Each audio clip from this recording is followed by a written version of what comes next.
Hey guys, welcome to another update video. So the very first thing that has been requested was a better way to mute people, to mute yourself, to opt out of the voice chat completely, for instance. And a lot of this has already been possible by using the scoreboard, or also use the radio, that however it has been removed completely now, because there's now a better way to do all of that.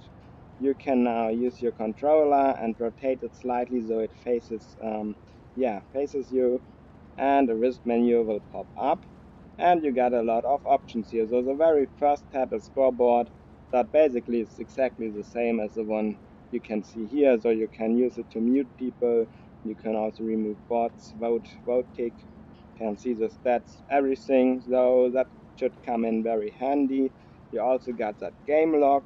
There also has been a change to the game log I made, because if something happens to yourself, it's now highlighted by a yellow asterisk. So if you now look at it, you can see that was my entry relevant to myself. And there's a tab for voice chat now. You can opt out of the voice chat completely. Basically, this disconnects you from the whole service. You cannot be heard anymore, and you also will not hear any voices of other players. You could only disable your microphone using this option. You can change the voice channel. That should be very handy for team-based modes. And what's completely new that wasn't even possible before, you can now change the global voice volume setting for all people. So if you tune that down, you will still hear them, but at a much lower volume level. I think that can be very helpful. Yeah, this menu opens on both hands by default. I can see that this might be an issue for some people who are into streaming and everything. So you can open the settings menu, choose controls, go to page 3, and here you got an option to have it on both hands, left hand, right hand, or to disable it completely.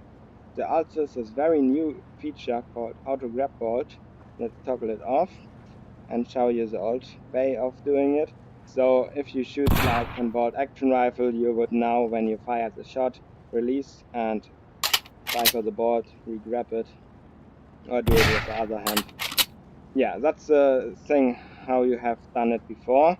And what you could already do is fire it, press right on the touchpad, go to the bolt, cycle it, fire it again, press the touchpad on the right to get to the bolt, and cycle it like that without needing to ungrab anything. But that has not been a good option for Oculus users, because the right touchpad or stick in this case has been bound to the snap turning for a lot of users. So they couldn't use it, because every time they would use it, they would suddenly face another direction. And to overcome this issue, there's now this feature called Auto Grab Bolt. What this does is, once you fire the shot, it automatically goes to the bolt. So you don't even need to press anything, it will do it automatically.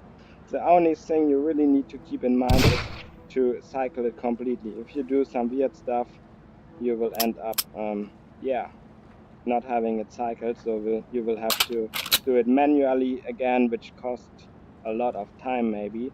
So just try to cycle it fully and not do it only halfway, or you will end up with a fired round in the chamber, and that is not what you want usually. Yeah, another thing I want to show you is there is now a green line when you can grip something.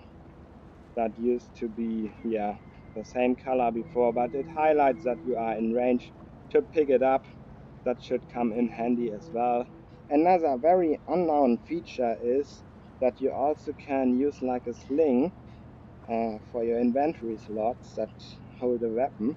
So what you can do is you hover over your inventory slot and it lights up blue, and then you press the touchpad or the stick and now it's green. Maybe you even experienced this already but did not know what it meant. And what this does is you cannot drop this weapon to the floor anymore. This weapon has not been enabled for this feature, So it would drop normally, but you also can do the same. Hover over it, press the touchpad, and now it's bound to your inventory. So you can fire it and very fast switch between weapons without any fear of losing them in the battle.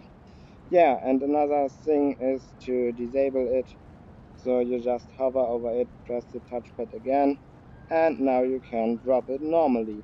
That doesn't work for grenades, obviously, because they would come back when you have thrown them. I guess that's not what you want. So it only works for weapons. I guess that makes sense. Yeah, you also can now put a lot more attachments into one inventory slot. Yeah, it doesn't work for all of them, but for the tiny sites it works. For the scopes it doesn't work. Yeah, just give it a try to see which allow you to store multiple in one inventory slot now. And I think that should be very helpful again. Yeah, let me know what you think about all of this. And yeah, have a nice day. See you. I guess that might not be a good option for all people, so you can change this behavior. Game over. Oh.